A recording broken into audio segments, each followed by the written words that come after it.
This is the Friday, January 1st, 2016 version of the Market Plus segment. Joining us now is Tomm Pfitzenmaier. Tom, Happy New Year.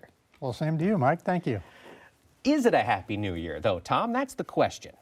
Is it a Happy New Year? Maybe no. Okay. Pretty much no. All right, now I want to come back to, on the program, we were talking about crude and crude staying down and low for the foreseeable future, in your opinion? Yeah.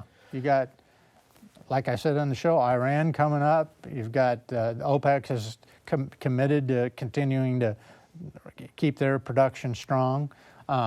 We've had the rig count drop substantially in the U.S., but production hasn't dropped so much. So I don't see any, I mean, the marginal areas up in the Dakotas have definitely pulled back.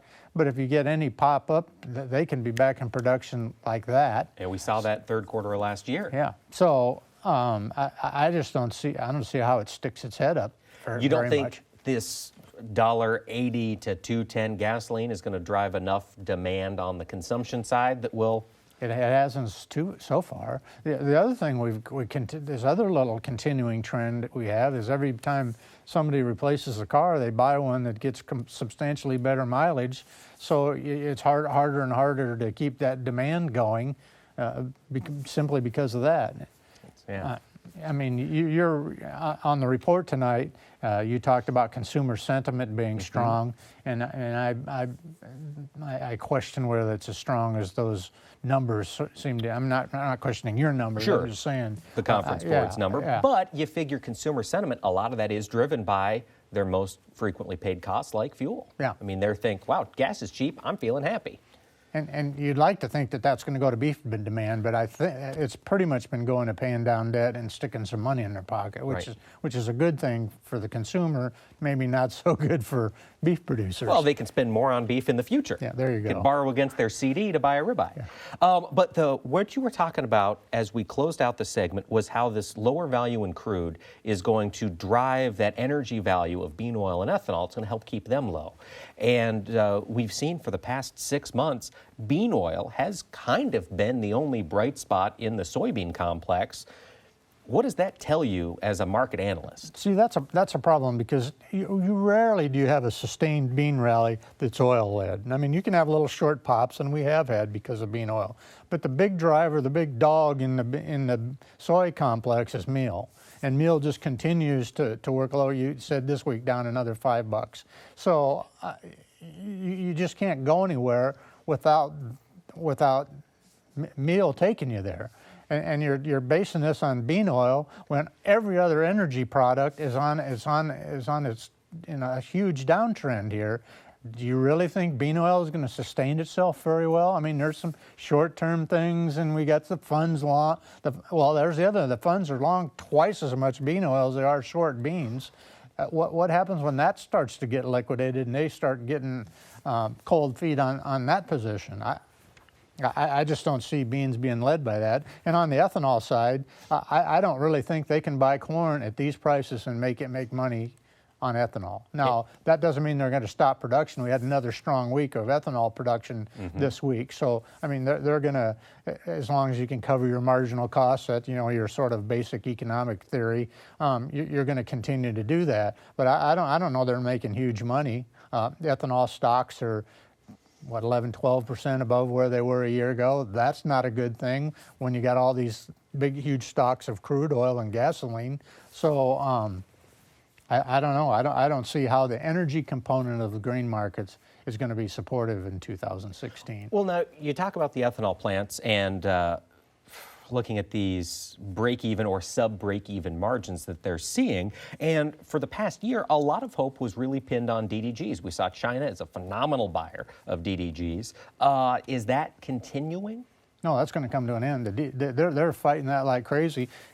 We imposed tariffs on steel imports coming out of China because they were you just hate to use the word dumping, but they were selling steel into the U.S. at pretty substantially lower prices. I mean, you can't even get a junk man to come out and get steel anymore. Yeah. Steel prices have gotten so low. So the U.S. retaliates. Yeah. Well, that makes them mad. So now they're going to retaliate back to us. well, retaliated by putting a 256% tariff on imported steel.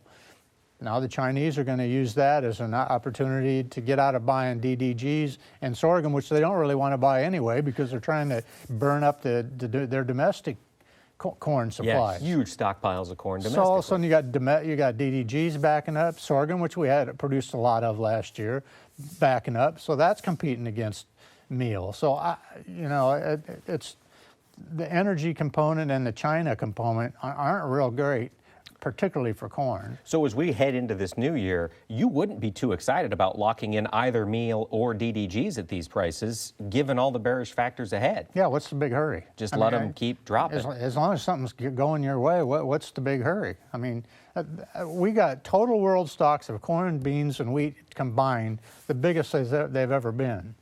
And end users know it. Why do they want to get excited about paying anything?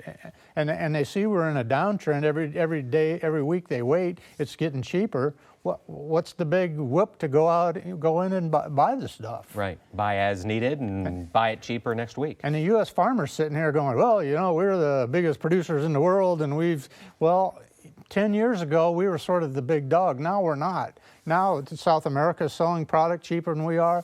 Out of the Black Sea, they're selling stuff cheaper than we are.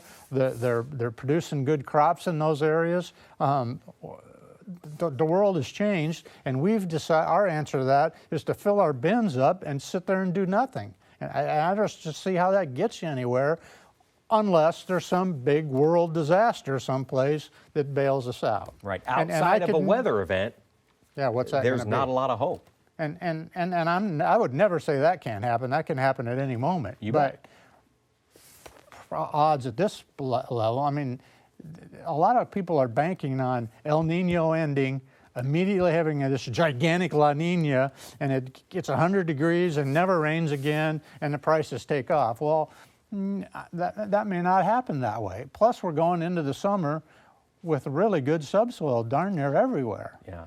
So, and I know the second I say that, somebody pops up and goes, planting delays, that's why we're going to go up. Yeah. Well, we could get that weather pop and make some sales. Yeah, so exactly. View it as an opportunity, not as a shift into a bull market. Correct. Okay.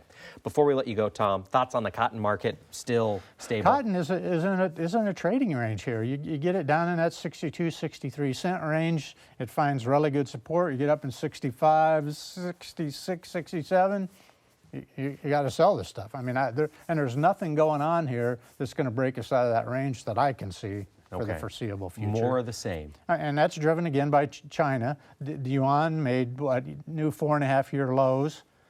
The dollar continues to creep up, so that's working against cotton exports just like it is everything else. You bet. Well, Tom, thanks for coming on. You bet. And hopefully, as we get through 2016, we can get a bullish, excited Tom on the show. It's a little sunshine. That's right. Thanks for joining us, and have a very happy 2016. Thanks, Mike. Thanks to all of you for watching us throughout 2015. Thank you for submitting all of your questions via Facebook and Twitter. Please continue to tell your friends about the Market Plus segment and continue to give us questions, and we'll get expert analysis right to you. Thanks for watching, and have a great week.